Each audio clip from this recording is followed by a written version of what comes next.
Hello दोस्तों, कैसे हैं आप लोग। मुझे उम्मीद है कि आप लोग अच्छे होंगे और अच्छे से पढ़ाई कर रहे होंगे। इस वीडियो में मैं आपको बताने वाले हैं NCERT class 8th science chapter 4 कपड़े तरह तरह के रेसे तरह तरह के। और इसके अंतर्गत जितने भी प्रश्न हैं सभी प्रश्न का उत्तर करेंगे। चलिए स्टार्ट करते हैं अभ्यास से। पहला प्रश्न है, रिक्त स्थानों की पूर्ति कीजिए। इसका पहला है, संश्लेषित रेशे डैश अथवा डैश रेशे से भी कहलाते हैं, रेशे भी कहलाते हैं। कृत्रिम रेशे और मानव निर्मित रेशे कहलाते हैं। दूसरा है, सूती वस्त्र जलने पर डैश के जलने जैसी गंध आती है। सूती के वस्त्र जब जलता है तो कागज के जलने जैसी गंध आता है। क्लियर। जबकि नायलॉन से उबलती हुई डैश के समान गंध निकलती है, फली के भांति गंध निकलती है नायलॉन जब उबलती है तब। तीसरा है, सूती और नायलॉन के वस्त्र को फाड़ने पर डैश वस्त्र आसानी से फट जाते हैं। सूती का वस्त्र आसानी से फट जाता है या नायलॉन का। सूती का वस्त्र आसानी से फट जाता है, नायलॉन का नहीं आसानी से फटता है। क्लियर है। चौथा है, डैश रेशे सेलुलोज के रासायनिक क्रियाओं द्वारा प्राप्त किए जाते हैं। रेयॉन रेशा क्या होता है? रेयॉन रेशा सेलुलोज के रासायनिक क्रियाओं द्वारा प्राप्त किया जाता है। क्लियर है। चलिए अगला क्वेश्चन है 2 नंबर। मिलान कीजिए। कॉलम क है, कॉलम ख है। पहला रेशम, रेशम का हो जाएगा गो नंबर, प्राकृतिक रेशा। ठीक, रेशम जो है प्राकृतिक रेशा है। पैरासूट, दूसरा है पैरासूट का घ नंबर हो जाएगा नायलॉन। ठीक, तीसरा है कृत्रिम रेशा, रेशम, कृत्रिम रेशम, इसका हो जाएगा ख रेयॉन। चौथा है टेरिलीन, टेरिलीन, इसका क नंबर हो जाएगा संश्लेषित रेशा। क्लियर है। अगला क्वेश्चन है 3 नंबर। कुछ रेशे संश्लेषित क्यों कहलाते हैं? कुछ रेशे जो है संश्लेषित रेशे कहलाते हैं। इसका उत्तर हो जाएगा, कपड़ा मानव सभ्यता के विकास की देन है। कपड़ा मानव सभ्यता और संस्कृति के सूचक है। प्राचीन काल से ही मानव तन ढकने का प्रयत्न करता रहा है। इस काम के लिए उसने आदिम युग में घास भूसा, पेड़ पौधे, पत्ते, छाल तथा मृत पशुओं की खाल आदि का प्रयोग किया करता था कपड़ा पहनने के लिए। परंतु जिज्ञासु मानव इतने से कब संतुष्ट होने वाला था? मानव की जिज्ञासा तथा तीव्र बुद्धि ने वस्त्रों की उत्पत्ति के साधन एवं वस्त्रों के निर्माण कला को यहाँ तक पहुँचा दिया। पौधों तथा जंतुओं से प्राप्त होने वाले रेशे से बने कपड़े के गुण जैसे जल्दी गंदा होना, धोने से सिलवट पड़ने, रख रखाव में परेशानी तथा इसकी सीमित उत्पादन ने तथा विज्ञान के विकास ने एक नए रेशे के आविष्कार में मुख्य भूमिका अदा किए।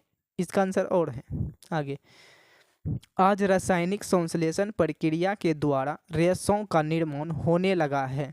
इस प्रकार के रेशा को संश्लेषित रेशा कहते हैं, जैसे नायलॉन, रेयॉन, टेरिलीन, टेरिकॉट इत्यादि। इस प्रकार रेशे को 2 तरह से प्राप्त किया जाता है, एक पेड़ पौधों तथा जानवरों से, तो दूसरा मानव निर्मित यानी संश्लेषित रेशा। यही कारण है कि कुछ रेशों को संश्लेषित रेशा कहा जाता है। क्लियर है। चलिए अगला क्वेश्चन है 4 नंबर। नायलॉन रेशों में से निर्मित 2 वस्तुओं के नाम बताएं जो नायलॉन रेशों की प्रबलता दर्शाती है। इसका उत्तर हो जाएगा, ऐसे तो नायलॉन से बहुत सारी वस्तुएं बनती हैं, परंतु इसकी प्रबलता को दर्शाने वाले 2 प्रमुख वस्तुएं पैराशूट, चट्टानों या पहाड़ों पर चढ़ने हेतु रस्से। ठीक। अगला क्वेश्चन है 5 नंबर। रसोई घर में संश्लेषित वस्त्र पहनने की सलाह नहीं दी जाती है, क्यों? क्यों नहीं दिया जाता है रसोई घर में? इसका उत्तर हो जाएगा, संश्लेषित वस्त्र काफ़ी हल्के होते हैं, जिसके कारण थोड़ी सी शारीरिक हलचल या हवा से इधर से उधर हो जाते हैं, जिसके कारण आग के चपेट में आ जाते हैं। इतना ही नहीं, यह आग को भी बहुत जल्दी पकड़ लेता है और साथ ही इसमें आग बहुत जल्दी जल्दी आगे बढ़ता चला जाता है। परिणाम स्वरूप किसी दुर्घटना होने की संभावना प्रबल होती है। इसीलिए रसोई घर में संश्लेषित वस्त्र पहनने की सलाह नहीं दी जाती है। क्लियर है? चलिए अगला क्वेश्चन है 6 नंबर। रेयॉन को नकली रेशम क्यों कहा जाता है? रेयॉन को नकली रेशम क्यों कहा जाता है? इसका उत्तर हो जाएगा, सबसे पहले प्राकृतिक संसाधनों का उपयोग करते हुए कृत्रिम रूप से रेशा का निर्माण किया जाता गया। रेयॉन उन्हीं में से एक है। रेयॉन लकड़ी के लुगदी द्वारा कृत्रिम रेशा प्राप्त किया गया, जिसका गुण रेशम के समान होता है। यही कारण है कि रेयॉन को कृत्रिम या नकली रेशम कहा जाता है। क्लियर है? चलिए अगला क्वेश्चन है 7 नंबर। संश्लेषित वस्त्र गर्मी के मौसम में आरामदेह नहीं होते हैं, क्यों? इसका उत्तर हो जाएगा, संश्लेषित वस्त्र में जल ग्रहण करने की क्षमता बहुत कम होती है तथा ऊष्मा का सुचालक होता है, यानी धूप या प्रकाश को ग्रहण कर काफ़ी गर्मी महसूस होता है। साथ ही पसीना को भी सोख पाता है। इन्हीं कारणों से ये गर्मी में आरामदायक नहीं होते हैं। कौन? संश्लेषित वस्त्र गर्मी में आरामदायक नहीं होते हैं। क्लियर है? चलिए अगला क्वेश्चन है 8 नंबर। एक्रिलिक के दो उपयोग लिखिए। एक्रिलिक के दो उपयोग निम्नलिखित हैं। देखिए, पहला है स्वेटर बनाने में। एक्रिलिक का स्वेटर बनाने में किया जाता है और कंबल बनाने में इसका उपयोग किया जाता है। क्लियर है? अगला क्वेश्चन है 9 नंबर। रेशा का नाम बताएं जो रेशा यहाँ पर दिया हुआ पहला नंबर में जलने पर जलते हुए कागज का गंध देता है, उस रेशा का नाम बताना है। दूसरा, जलने पर जलते हुए बाल का गंध देता है, जैसे बाल का जो गंध होता है उस रेशा का नाम बताना है।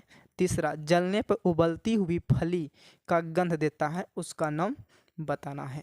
पहला का उत्तर हो जाएगा, वह रेशा जो जलने पर जलते हुए कागज का गंध देता है वह सूती वस्त्र कहलाता है।